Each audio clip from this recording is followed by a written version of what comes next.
Namo tassa bhagavato arahato samma sambuddhassa. Namo tassa bhagavato arahato samma sambuddhassa. Namo tassa bhagavato arahato samma sambuddhassa. Buddhang Dhammang Sanghang Namasami.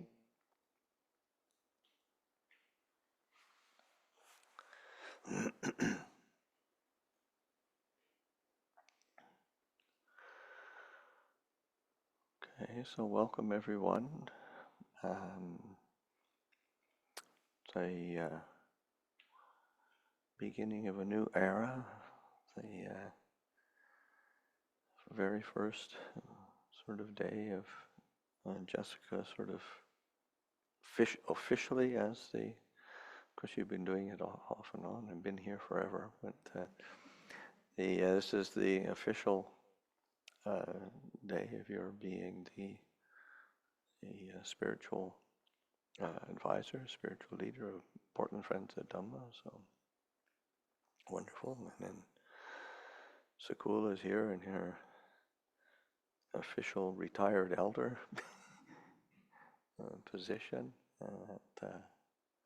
Yeah, these are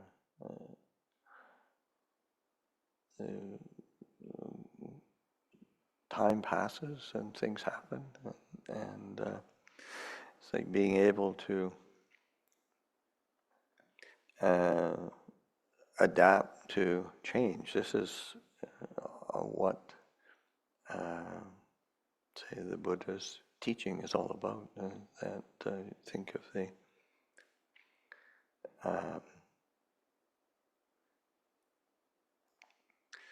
the very last words of the Buddha. Vaya Dhamma Sangha. He's on his deathbed and he's surrounded by his disciples, and just a very simple Vaya Dhamma Sangha Apamadena Sampadeta. All things, all conditioned things are subject to dissolution and change. Establish heedfulness, establish clarity. And so it's so the reality is that we're always going to be facing change, and whether it's on a personal level or on a group, institution level, then there's change. And how do we establish that quality of mindfulness, awareness, heedfulness, a certain circumspection in what we do? And so that's the task that we have as Buddhist practitioners and in our life. And we've got the tools that the Buddha gave us, which is an incredible blessing for us to have that.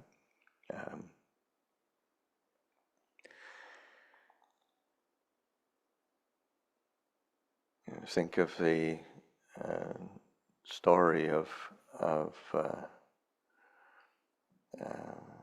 Sariputta saying to the Buddha. It's toward the end of his life, and Sariputta sort of, have just this kind of lion's roar. I don't think there's ever been anybody as fully awakened as you, sort of the Buddha, the Tathagata, whether it's and the Buddha said, "Oh yeah, do you know all of the? Do you know everything? Do you know all of this?" And I said, "I don't." And he said, "But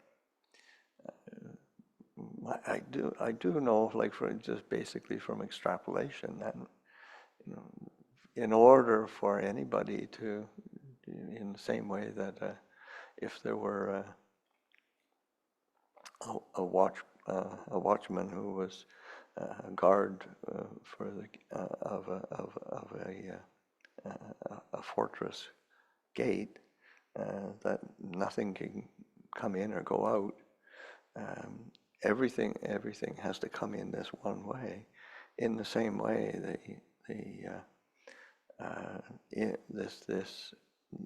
this path that you have laid down has to be entered through relinquishing the five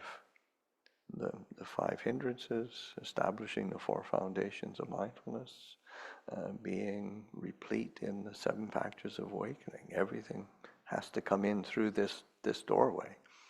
And so Sariputta was quick-witted enough to when the Buddha pressed him, quite right.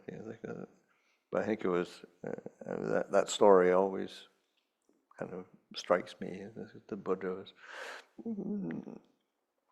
okay. Yeah, it sounds nice, but are you speaking through your hat or what? You know. And so, Sariputta is the foremost in wisdom, so he's able to establish himself. So. But that sense that the whatever takes place, past, present, future, whatever takes place, internal, external, personal, social, we've got things that we can rely on, and certainly PFOD is a transition, but what are we relying on? We rely on the Buddha's teachings, and to be really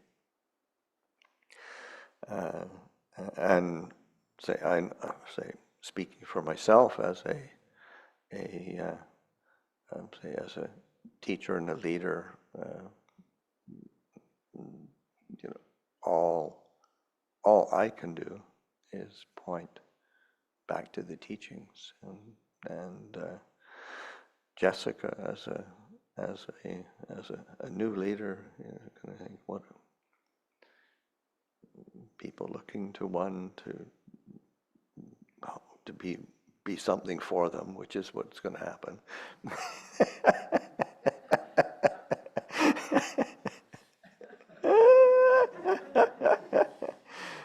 And all you can do for yourself and for others is point people back to the teachings, and to put for yourself and keep reestablishing those fundamental teachings. So on a day like today, Sunday Sila, on a certain level of format, you've been doing this format, take refuges and precepts, sit in meditation, listen to Dhamma talk.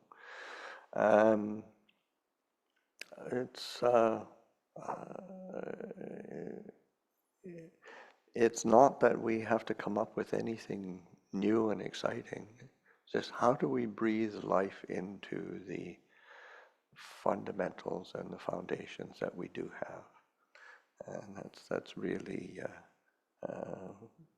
that's the task. That's the essence of what we have to do as practitioners. So that really reflecting on what do I take as a refuge, and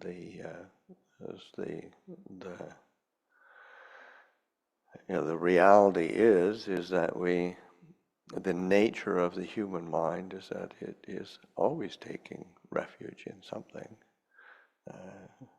whether it's distraction, or I take refuge in my phone. I take refuge in whatever, and whether it's even if it's kind of banal.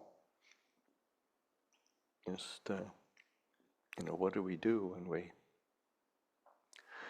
first go home, and you go into and the house is quiet, and what do we do? go to the fridge, turn on a telephone, or turn on a television, turn on our computers. I mean, we seek a refuge pretty quickly. So, but to pay attention to we do have this option to take Buddha Dhamma Sangha as refuge, and that is, it can be kind of formalized and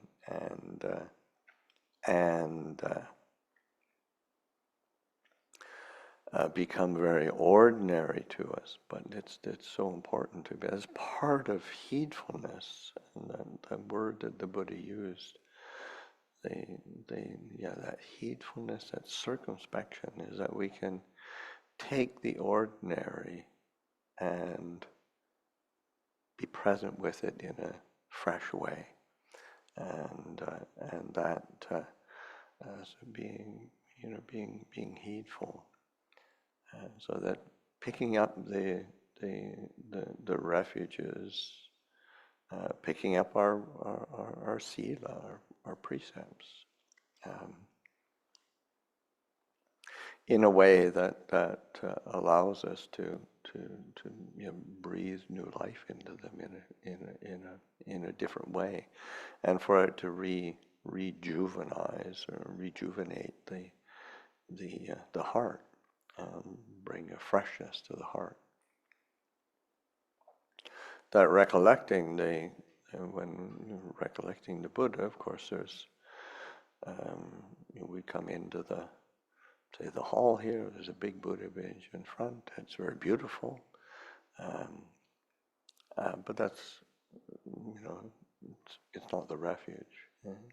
It's a nice reminder, but it's not the refuge. The refuge is in the heart, and so that to be able to recollect the qualities of the Buddha, and or when we do the chanting, say, the Lord, the perfectly enlightened, the Blessed One.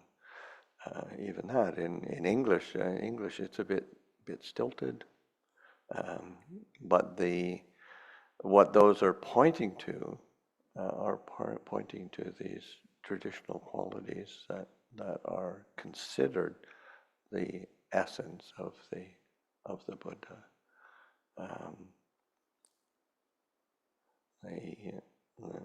The Arahang in English, the Lord, which has got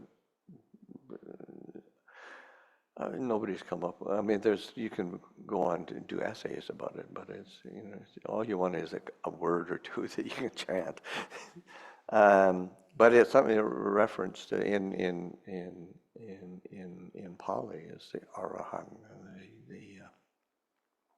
a noble, and sometimes translated as noble one, but it's pointing to a quality of purity, and in the one who is free from defilement, and even when it's translated as Thai, it's not free from defilement; it's far from defilement, which is a slight difference, and it's really quite important. Because sometimes we invest huge amounts of energy trying to stamp out all of our defilements, or to try to at least prop up a veneer of purity, being free from our defilement, but to just have a distance. Look, oh, there they are. It's like old friends. I know you. I can deal with you. There's just that sense of far from defilement, just being, far enough away that you can understand the impulse, but you don't have to believe it. You've been sort of hooked into the habitual patterns for long enough. It's sort of time to just let it go its own way. So just being that far from defilement. So that it's just that not believing it, and not having to believe it, so that allows one to not be hooked by it. It's one of the when the aspects of like paying respects and say puja, like the honoring something, you can do it through the say offerings of material things and physical ways of doing it, and kind of in a manifest way. But then it's also the Buddha talks of like amisa puja, and the kind of the paying respects through a spiritual way. But the word amisa is really interesting. It's like non-material. And the word amisa, the misa is like, it's not so, it's without the bait. It's like like and it's actually even, it has in kind of the meat that one puts on a hook, the food that one puts on a hook to catch something. So that the when that sense of the spiritual, the non-material, is just that we're not hooked by anything. We don't need to be hooked by anything. We don't have to believe it. We don't have to be caught up in it. So that's the sense of being far from defilement. It's not that it's we don't see the potential. It's because it's like that. It's like it's not as if you don't have feelings and preferences. It's like people come into a space and you're just having the it's nice to meet people in a friendly, warm manner. It's just it's nice rather than being greeted by. I mean, say like I'm thinking, Jim, it's a welcoming presence at the door, and you come to Portland Friends of the Dhamma, and there's Jim is welcoming it. It's different. It'd feel a lot different if it were you come and quite naturally, somebody standing at the door, and what are you doing here? It's a whole different feeling. I mean, so everybody has this preference. I mean, it's not, but it's how much do we get hooked by those preferences? How much do we take the bait? So just that, and that's so much of our Dhamma practice, and having a refuge is having a refuge where we know that we don't have to take the bait of our greed, hatred, and delusion. We don't have to take the bait of our likes and our dislikes, and of our wanting and our not wanting, which are natural, but it's the it's also natural to get born, get old, and suffer and die, and be reborn again. It's natural to go up and down with our moods, which is but we don't want to feed that. We don't need to feed that. We've got a refuge of clarity and a stability within that change. It's important to recognize that, so that the sense of recollecting the Buddha is recollecting the possibility of this purity. I mean, and again, that's in English, it conjures up certain expectations and ideals, but the Buddha has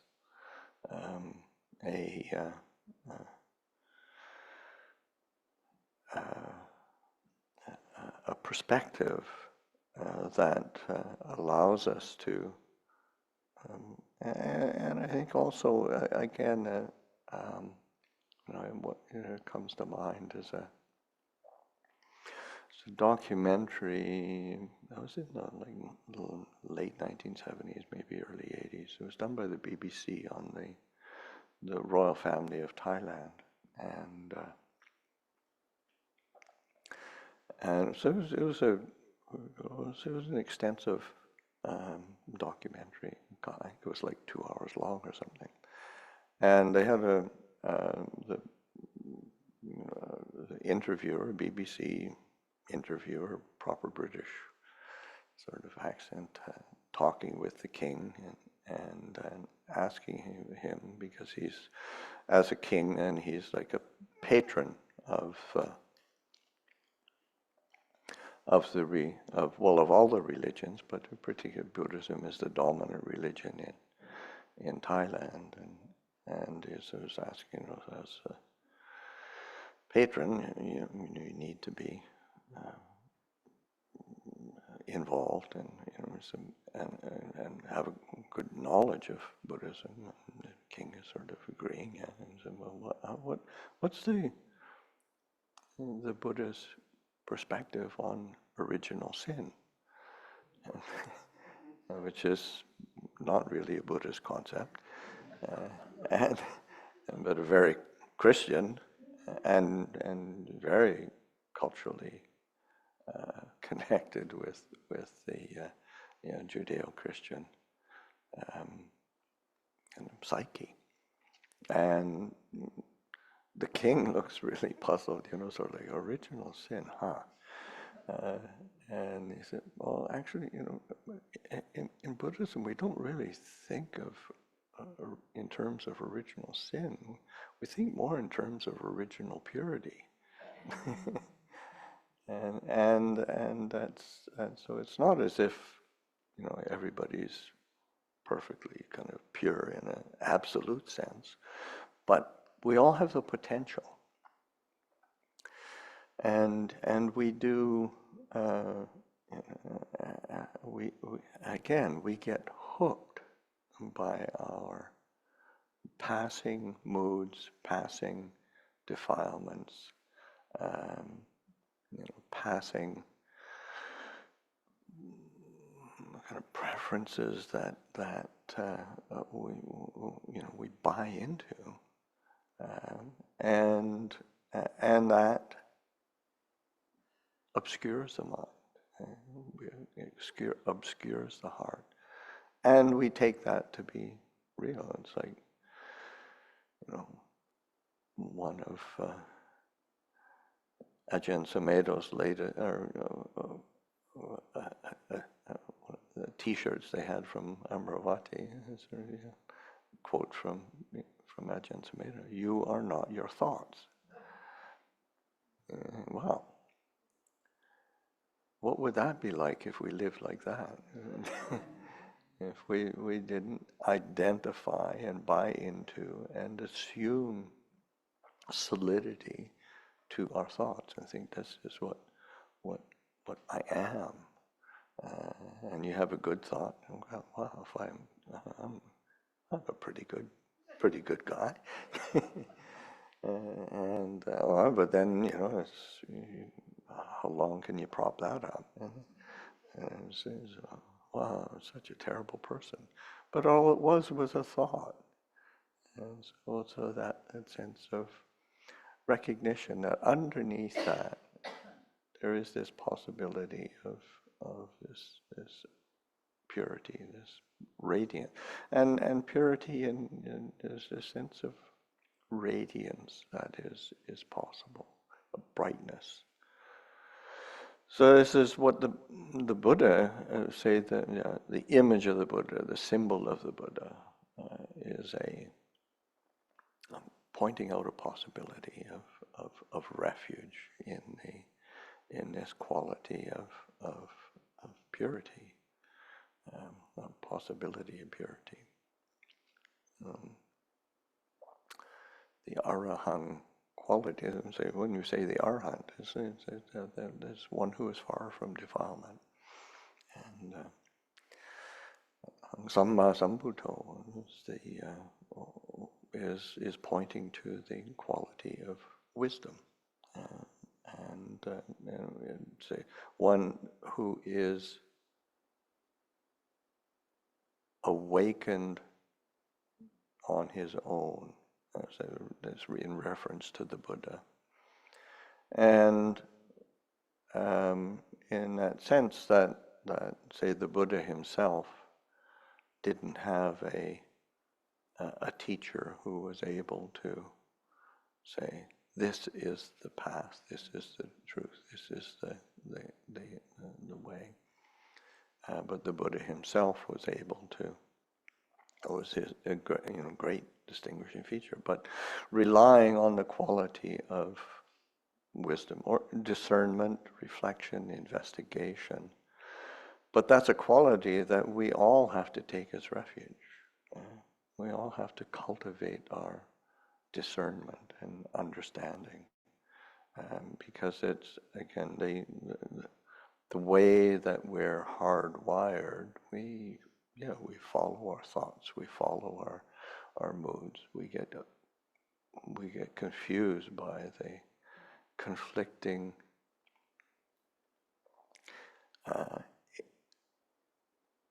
input that is a part of having senses and a conscious mind. And it's confusing to have a body and a mind. So it's so that really paying attention to these tools that we have. It's like the tools that Sariputta sort of saying. If one is going to realize awakening, anybody who's whether it's Buddhas in the past, present, or future, whether it's anybody else realizing awakening, it's through this doorway, freeing the heart of the five hindrances, establishing the four foundations of mindfulness, really fulfilling the seven factors of awakening. I mean, those are kind of bookmarks, really, of qualities. So, the negative that needs to be abandoned, the wholesome needs to be cultivated, and the clarity that needs to be established in the present moment. Those are, we all need to be attuned to that quality, or those qualities of the quality of reflective investigation, discernment, a wise attention to pay attention to the details, because it's easily conflated, confused, conflicted,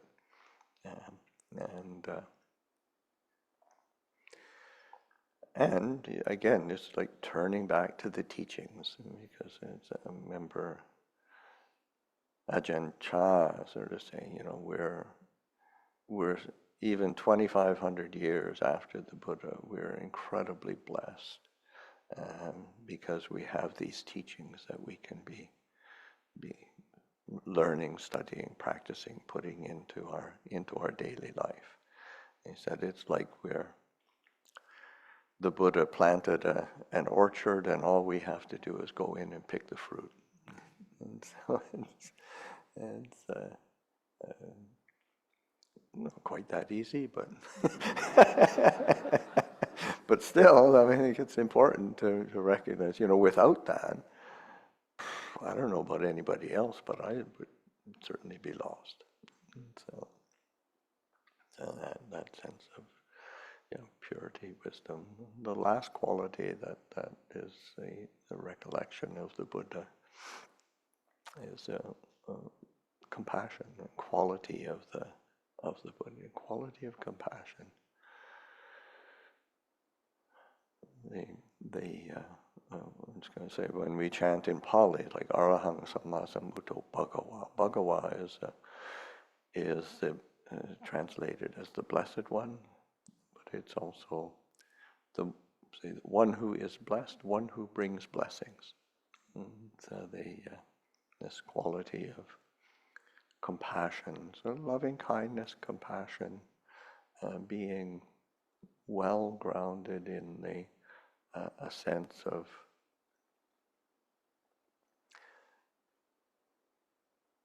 empathy and recognition of the kind of attuned to the suffering of people who are responding skillfully or beautifully to it, whether it's to oneself, compassion for oneself, kindness for oneself, and that same kindness towards others, same compassion towards others, because we do live in the human condition, and yeah, it is complicated and messy, and just be kind to each other. It seems so sort of simple and basic, but it's a teaching that is, say, religious leaders have been trying to instill in us sick humans for a long time. So it's just, again, reminding ourselves of what is a refuge, what's a true refuge, what's a real refuge. And so that it's in these qualities of Buddha, Dhamma, Sangha, these qualities of wisdom, compassion, purity. It's in the qualities of say, the Buddha as one who is awake, which is, again, the literal meaning of the word Buddha is awake. There's a clue. So what's this all about? This Buddha stuff. And it's just okay. This is awakening, waking up, and being alert and present to this life. Dhamma is always pointing to truth, that which is true, that which is the way things truly are, not what it appears to be, not what our preferences are, not what the world says it is, but what is it in truth. Sangha is about community, living together as human beings. It's also about virtue and integrity, because we can only live together as fellow human beings in a skillful way when we have that foundation of virtue and integrity. Not in a moralistic way, but in a compassionate way. And the kindest thing you can do sometimes is just keep your mouth shut. Or just, it doesn't need to be pointed out right now, but then, so that there's these boundaries of virtue and integrity. It's just being really, because sometimes we think, it's like honesty and truth, so we've got to be truthful, which is true, but it's also like Ajahn Chah said, it's true, but it's not right. Or it's right, but it's not true. So you have to, those two have to work together. So you want that truth to be fostering well-being within oneself and with others. So that commitment to Sangha is a real willingness to be patient with oneself and be patient with each other as human beings, especially as a community like Portland Friends of Dhamma. This is a diverse group, and whenever you've got a diverse group, you've got many different personalities coming together and creating a space for each other where you can grow and flourish. So that's it's a great opportunity. Anyway, so those are some ramblings that come up this morning, so I'll offer that for your reflection.